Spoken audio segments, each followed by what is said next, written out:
Okay, and we are back for the third installment of Mill Money Matters. So good afternoon, everyone. Thank you for joining us. My name is Lindsay Ferguson, and I'm the Director of Strategic Engagement here for America Saves. And today we have two wonderful panelists for our Mill Money Matters chat. We have Alicia Blair, who is an AFC and our Director of Military Saves, joining us. And then we also have our special guest, Sheena Parrish, who is also an AFC, who works for AFCPE as the Special Programs Manager. So thank you for joining us, Sheena. Thank you for having me. Yes. Thank you. So today's topic is setting goals and creating a plan. So we all know that we are in the mix of the hustle and bustle of the holidays. We're having our work holiday party today, which is why I'm wearing my holiday attire. But that is happening right now. But you know what happens after all that ends, right? We have the holiday hangover. So when January hits, a lot of people like to start the new year off with some resolutions and creating some new habits. And a lot of times those revolve around their personal finances. So we want to take this opportunity to share with you all some best practices, tips, reminders, and information about starting some of those new habits in the new year, specifically around goal setting and creating a plan. So Sheena, Alicia, and I are here today to talk about the importance of setting SMART goals and creating an effective plan for your new year and 2019. So I'm going to start it off with some questions, and this is just going to be a really fun conversation. So Sheena, let's start with you. Why is it important for families to set financial goals?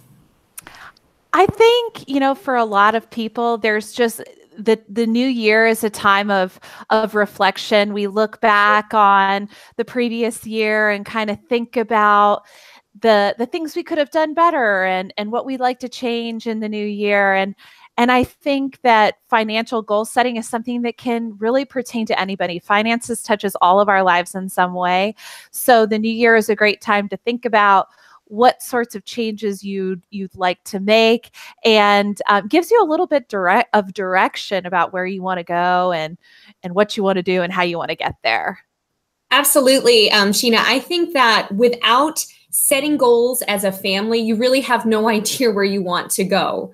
And I think it's easy to kind of get lost and to just kind of go with the flow and not make any headway when it comes to your financial health. So whether it be setting goals about your personal health and maybe starting an exercise routine and sticking to it, or trying to shed a few pounds in the new year, I think your financial health needs that same time and attention to have specific goals set to improve it.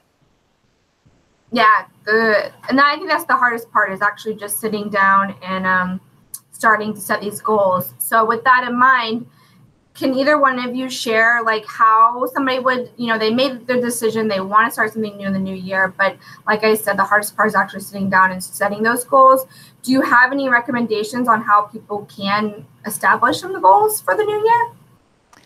Yeah, there's a good method, and it's called the SMART method of developing goals. So you take the word SMART, S-M-A-R-T, and we use each letter. It's a little acronym for sort of giving you a little bit of guidance as you develop goals. So the first letter, S, stands for specific. So making it really well defined. Instead of saying something like, I want to improve my finances. That's the general idea, but really drilling down and making it something more specific. Why?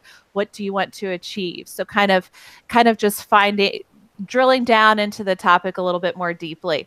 And then measurable is the M. So what exactly, putting a number on what you want to achieve. And this is how you track your success. This is how you know if you've succeeded. If you have a certain goal in mind for your savings account, the measurable aspect is where you look and see, did I reach it, or how far away was I from getting there? Attainable is the A. So is this something that's possible for you with your current budget or with your current situation? You know, there's nothing worse than setting too lofty of a goal and then feeling like a failure if you don't get there. So I've experienced in my work with customers that, you know, sometimes if you're talking about some of the milestones and finances, like reaching a 3 to 6 month emergency fund, for some, they look at it and they're like, oh my gosh, that just feels like not possible. So that's probably not, you know, not a good place to start for some people. So you want to think about how attainable it is. And then R is for relevance. So thinking about where you are in your life. Is this a good goal for you at the time? So for some people, they might have so many things swirling around in their mind, things that they'd like to work on.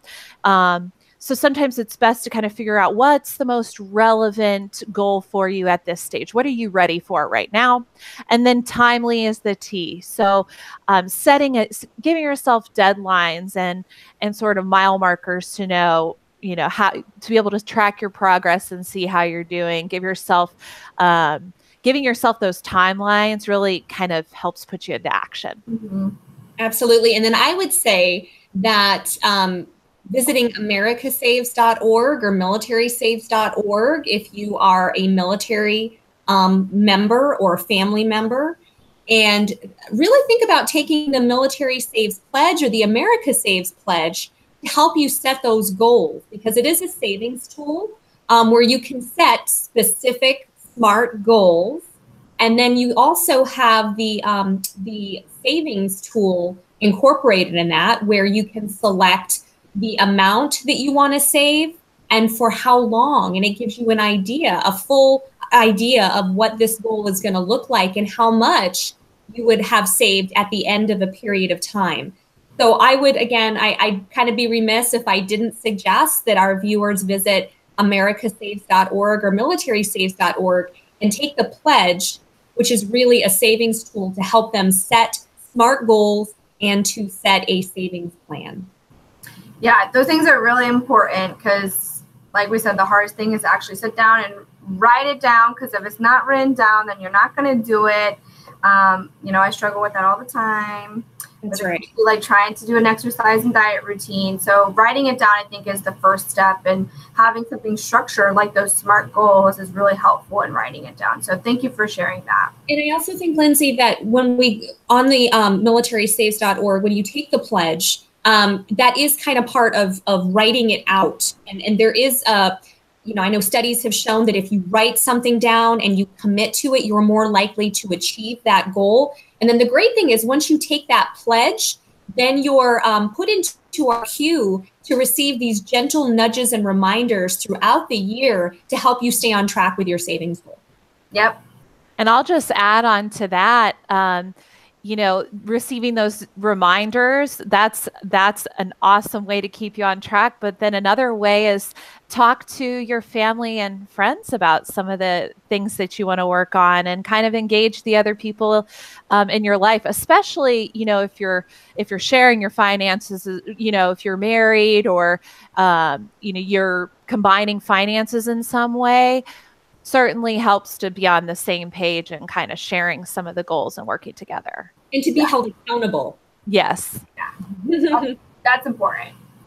So Alicia, you know, we're really in the spirit of talking about the new year. The holidays are over. It's time to like start fresh in 2019.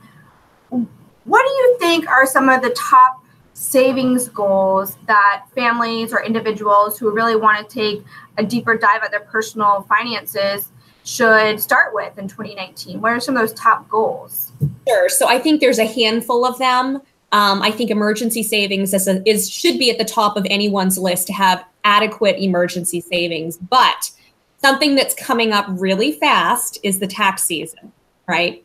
And the tax season for many families, especially those in the military, provides a wonderful opportunity with that tax refund to really think about their plan, their goals, and a plan for that money that they're going to receive back. You kind of get that windfall. You need to have a plan for it, or else what's going to happen, you're going to end up blowing it. And you're going to look back and you're going to think to yourself, what on earth did I spend that money on? Where did it go? So I think having a really good goal or goals for that money, as well as a plan in place to help you achieve those goals, is one major thing that you need to look at in the new year for sure. And I think too, America Saves Week and Military Saves Week is coming up February 25th through March 2nd. And that's a great time of year to kind of pause and to really plan out what you want to do with that money. Yeah, and just to add on to that, you know, that is money that's going to be coming your way. So if your goals are surrounding savings, you know, we've kind of mentioned some of the typical milestones. $1,000 in an emergency fund is a really common one that you'll hear from financial experts. So how can your tax refund, you know, potentially serve you towards accomplishing that goal? Or a larger goal of 3 to 6 months worth of living expenses set aside is another common one that you'll hear. And for our military listeners out there, this is a big one when it comes to PCS moves, when you're moving and it just feels like an outpouring of cash towards all these different moving expenses. That's where that one can come in really handy to kind of get you by during those unique times. Retirement is another one that you'll hear people talking about a lot. Certain milestones with that, 10 to 15%. You'll hear different numbers from different resources, but another thing to sort of put in the back of your mind if you're thinking about things that you might be able to do. And another one that doesn't seem so much like a savings goal, but it really actually, it kind of can be looked at as a way of savings, is paying down debt. So debt that, you know, that is taking your hard-earned money away from you and putting it in a place where you'd rather not be spending it, you know, that interest that you're putting your money towards, once you pay that down, you're actually saving money every month on interest. So that's another one that's a little bit non-traditional way of saving, but also a really good goal to think about for 2019. And I would just add to that if you're feeling like you can't save $1,000, or 10 to 15% for retirement is completely out of, the realm of possibility given your current situation, start somewhere. Even if it's 1%, even if it's 0.5%, start somewhere. You start small and you think big, and you can kind of continue with that momentum, right? Build that momentum, and you can build it up, but you have to start somewhere. Exactly. I love that idea, because it just makes it's flexibility. Everybody's budget is different. Everybody's got a different financial situation. So, start where you can and work your way up from there. Yeah, I think that's all great. And I think, it really is important that we all just start somewhere. Make January 1st your starting date if that's the easiest way to do it. But it doesn't have to be January 1st, but that's always a nice kickoff for people. Okay, so we've talked about kind of what SMART goals are, writing things down, having this plan. These are all great things, and they're, practical, and these are actionable items, but why do I need a financial plan? You're telling me how, but why do I need one? Alicia, why do people need one? Sure. So your financial journey is just that, it's a journey. And without having a roadmap, right, to move yourself along that journey, you could get completely lost. So you know where you're starting, and you kind of have an idea of where you want your endpoint to be, but you need that roadmap or that financial plan to get you there. And there are a lot of resources that you can use to help create that financial plan. I think one of them in particular would be personal financial managers and counselors on virtually every installation around the world that provide free, confidential counseling for service members. And there are many resources for the civilian side out on the civilian side. So tap into those resources to help you create that financial plan to get there, or else you could get lost. Yeah, there's a quote that I've heard before, a goal without a plan is just a dream or just a wish. So really digging down, and you might have your goal in mind, but really setting yourself on a path and getting yourself a plan to get there is the first step. And I think, as Alicia said, sometimes we might need a little support in developing that plan. So whether that's through talking to an AFC, an accredited financial counselor, or taking advantage of other resources that might be available in your community, that's the starting point. And then there's just no telling, what you can accomplish once you get started. Yeah, that's great. So like on this topic of creating a plan and having one, that's all good. It sounds great.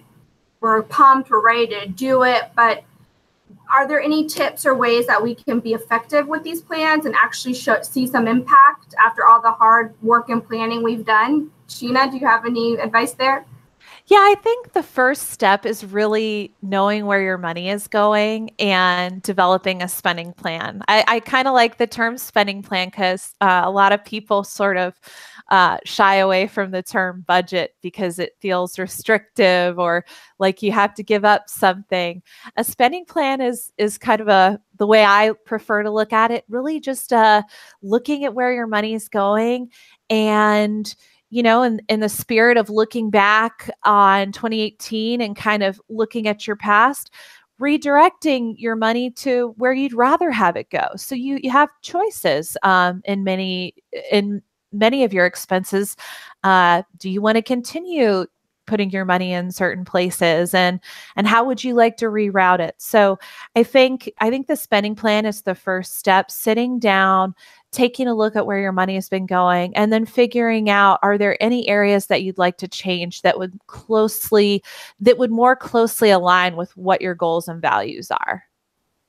That's right. I think a spending plan if you put together a realistic spending plan, and I think an AFC can certainly help you do that, and is a fantastic resource for that. But I think a realistic spending plan will help you see pretty clearly your expenses versus your income. And if those are not balancing out, then you may have to decrease expenses or find some way to increase your income.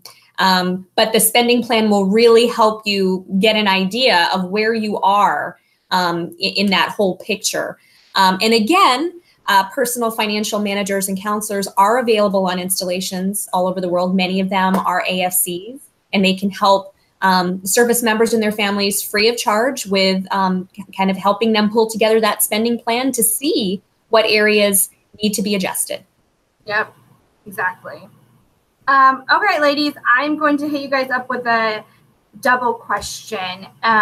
So I think you guys have provided so much information, and I've even taken away some great tips. But we know that, you hear it all the time, the first of the year, what are some of the top goals of people that they establish as their resolutions? Lose weight, pay down debt, and save money. So we know that saving money is a top goal for a lot of Americans and families in the new year. So do we have any tips? So this is a double-ended question. Do we have any tips on helping people save that we want to share? These are resources, information to help somebody save more. And then kind of within that, do you guys recommend any other tools or additional resources for somebody to package up this New Year's resolution of, assessing their finances and really creating some good personal financial goals? So what are some tips to saving, and what are some resources out there for somebody who really wants to focus on their personal finances in 2019? All right. So it's kind of, the last question was a pretty good segue into this because your spending plan is really sort of that starting point, figuring out what you're capable of doing with the budget that you have available. Oh, I used the word budget. Oops. But yeah, I think looking at your spending plan is kind of the starting point, seeing what you have to work with, identifying any budget leaks is what I've always kind of called them, those little areas.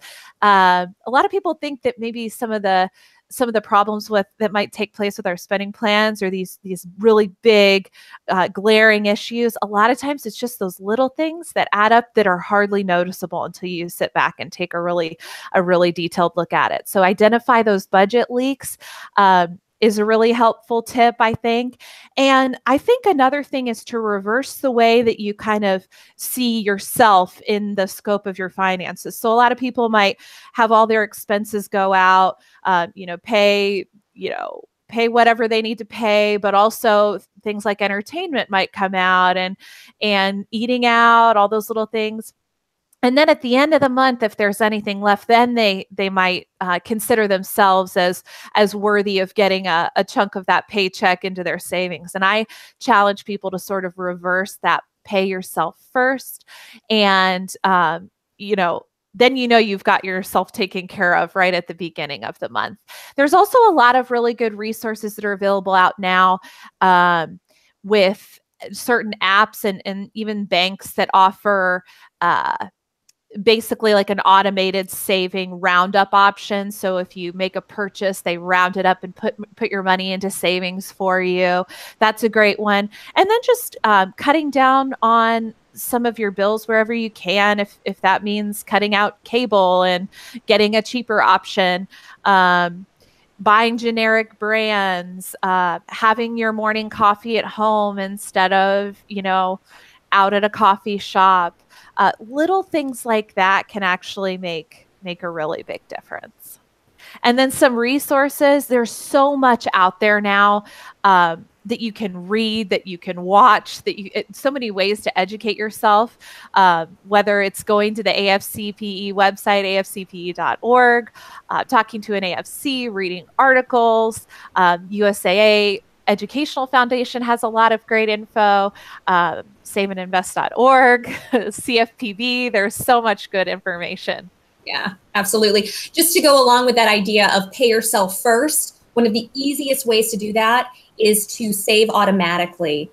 It is the most effective way to save if you're able to do that. And you can save automatically by setting up an automatic bank transfer from your checking account to a savings account that you have a harder time getting to, and you have to think harder about accessing. You can also set up an allotment. I know sometimes military members do that still. And then you can also split your pay with your employer and have some pay directed directly into savings while other, goes into a checking account for your expenses. But definitely saving automatically, so you don't have to think about it. It kind of sets it up on autopilot. So it's an auto function that's happening every month. And then I would say in terms of resources, of course, militarysaves.org, americasaves.org, and also handsonbanking.org is another great one, in addition to the USAA Educational Foundation, saveandinvest.org through FINRA Foundation. There's a whole host of great resources out there for folks to access. Great. Well, Sheena, thank you so much for joining us for this month's Money Matters with Military Saves. You provide so much insight and expertise that I know everybody's going to really appreciate. And January 1, we're going to have a lot more financially stable people, or people who are on the path to financial stability, because of some of these wonderful tips you guys shared. I would like to extend an invitation to all of our viewers to join us for our January discussion, where we'll be talking about saving and military career transitions and major life events. So that will be a really fun topic to kick the new year off. I hope you all have a wonderful holiday, and thank you so much. And also remember to set a goal, make a plan, and save automatically. Until next time, we'll see you later. Thank you. Bye. Bye.